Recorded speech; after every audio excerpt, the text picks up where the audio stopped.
people that are complete energy vampires. And by that I mean, like, it feels like they're sucking your soul out of you, they're sucking the life out of you. And because you're on that front desk, you can't move, you can't go anywhere, you can't make up excuses. If it's not busy, you can't be like, oh, okay, I've just got to serve the next person now. Like, you have to stand there and listen to them. And I'm a people pleaser, and I've got better, but you know, I really struggle to be like, okay, like, I've got to get on with these emails now. Like, I find it really hard to stop someone talking, especially when they're getting deep and they're talking about really personal things in their life. And it's something I'm working on as a people pleaser. Like, some of my colleagues are brilliant at it. They'll shut someone down and be like, okay, like, I've got to get on with these emails now or whatever. But I find it so hard. And there'll be people that, again, they kind of cross your boundaries, think they know you, or they become very comfortable with you because you're a familiar face. Maybe they don't, you know, really speak to anyone each day. Like, you don't know, you know, the lives of these people. You don't know what they've been through, their situations. So yeah, they become very comfortable with you, and they just out of nowhere will just start telling you all of these really personal, deep issues going on in their life. And you know, by the time you bloody know it, they're coming in every day with like a new problem, a new issue, and they are getting deep, and you know, you're not even saying anything, and they're just deep in their feelings, like telling you their whole life story.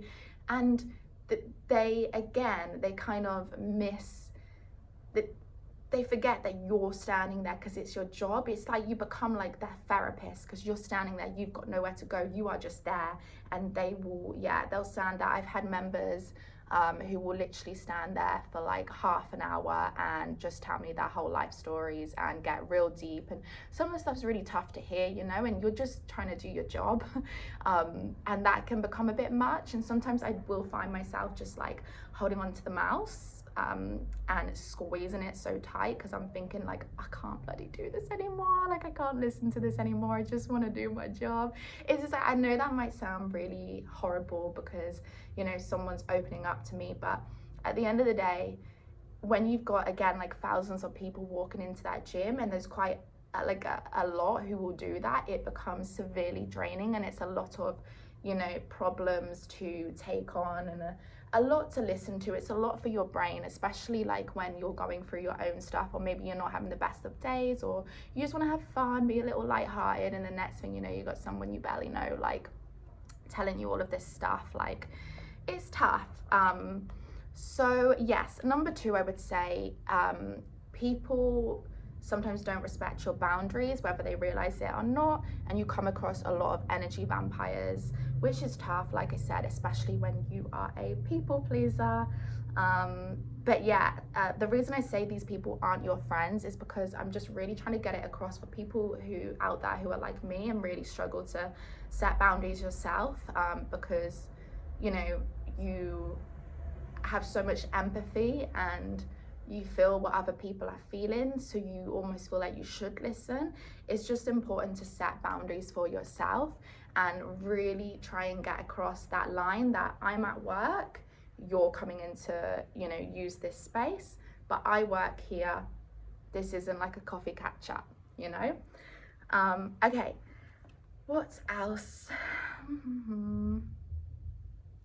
Another thing that actually does kind of tie in with, because I just spoke about people pleasing there, is the fact that, again, I don't know if this is, you know, just a thing of location where I'm at, or, you know, the time of world we're in at the moment, because I don't remember this happening as badly when I was working in a gym back at home. But let me tell you, the gym I work in at the moment, like, people will, it's like they get a thrill out of complaining. Like, people will find anything and everything to complain about, and some of them I totally get. Like, you know, they're paying for a service, and you know, if something's disappointing them every single time they come in, like, I do get it. But there are some people that will complain about everything. And as I said at the start of the video, there is so much stuff going on in the world right now, and some of these complaints are so minor. Like, I'm not even going to get into some of them. Maybe I'll do another video about the kind of complaints we get, but some of them, you actually, like, me and my colleagues will look at each other and just be like, like speechless, because we're like, did they really just say that? Like, did they need to come and tell us that? Like, some of them are just, you kind of think like, what are you complaining? Some of them aren't even like anything, and you're like, what are you even complaining about? Like, I don't understand what's the issue here. Like, yeah, we get that a lot. People will find anything and everything to complain about.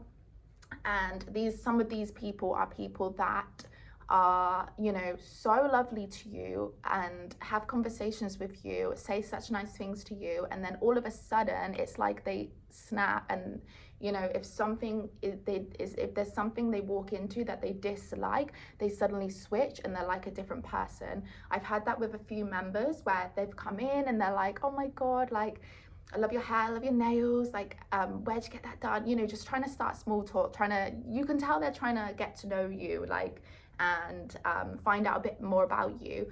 And they seem so lovely, like this one lady in particular. And then there was this one thing that went wrong with her account, and which was nothing again to do with me. And I was very polite and I said, I'm going to escalate this for you so we can help you. And she just snapped, and it was like a whole nother person. And you know, I don't know whether she was having a bad day or what, but you just have to be careful with these people, because you know, you don't actually really know them. And again, I tie that into people pleasing, because it's like, I want to do what I can to give these people the best service and be polite and friendly, but yeah, you can't be crossing the lines. You know, you can't have it all like you're there to do your job. And I know I keep saying that, but I really want to get that across, that you are there to do your job, you know. And if there are certain people that you get on really well with, then take that outside of work and arrange coffee dates with them or whatever it is, a night out, and you know, test that friendship elsewhere, not in the workplace. And the last one I want to talk about is people get personal, and like in a nice way and a bad way. I don't know, again, I feel like this is crossing boundaries in a workplace, but people get personal and they will comment on your appearance, and whether that be good or bad. You know, I do find a lot of people will comment on my appearance.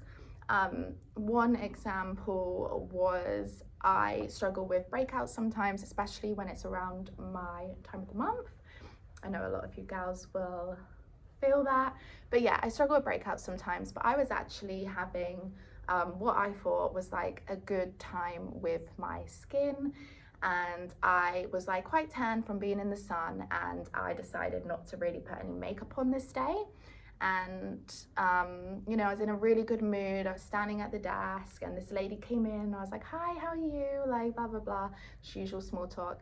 And then she was just looking at me, and I had like a little like blemish like on near my chin, and it was really like nothing from what I thought anyway. And she was just staring at me and like looking intently at me, and she was like, what's that?